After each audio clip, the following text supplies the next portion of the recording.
Umagang kay ganda, magandang araw ka Blessful. Nag-isa lang po ako ngayon dito sa bus dahil maaga po akong bumiyahe ngayon. After po ng 15 minutes na pagsakay po ng bus, sumakay naman po ako ng train. 30 minutes din po yung aking pong biyahe. Bumaba po ako ng Kolontong at sasakay pa po ako ng isa pong train. Papunta naman po sa church. Ito po ay sa Sikipme naman po. Dahil ngayon ay araw po ng annual leadership conference po namin, pangalawang araw. After po ng mga 10 minutes po siguro po ito, ay narating ko po ang Sikipme.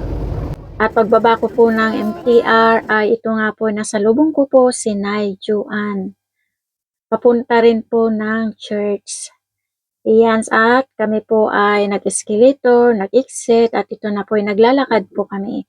Habang naglalakad papunta po ng church ay nagkukwentuhan din po kami ni Nay Juan. Habang naghihintay po ng mag-go po yung traffic light. Lakad-lakad, then nandito na po ako sa subway. Ayan, so ako po ay naka-make up na rin pero hindi pa po ayos yung aking buhok. At tignan natin kung sino na po yung una pong dumating dito, umaagang dumating dito po sa church po natin.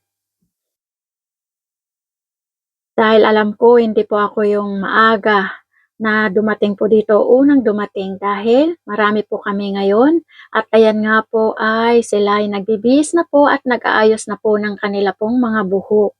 Ito po yung mga Elyondulos from Hong Kong Island. Nag-aayos na po sila ng mga buhok. At ito po yung aming pong magiging uniform sa praise and worship. At ito ay ayos na rin po yung aking buhok. Naitaas na rin po at yung iba ay inaayos pa po. Yan po ay si Sister Ann, saka Sister Marie, Sister Angel, at yan naman po ay si Flora May. Kami po ay taga-IC. At si Sis Carol na bising-bising nag-aayos ng kanya pong mukha. Taga Yunlong naman po siya. At kami po ay naririto sa araw po na ito sa isa pong dahilan. Ang dahilan po ay si Jesus. And we are so excited today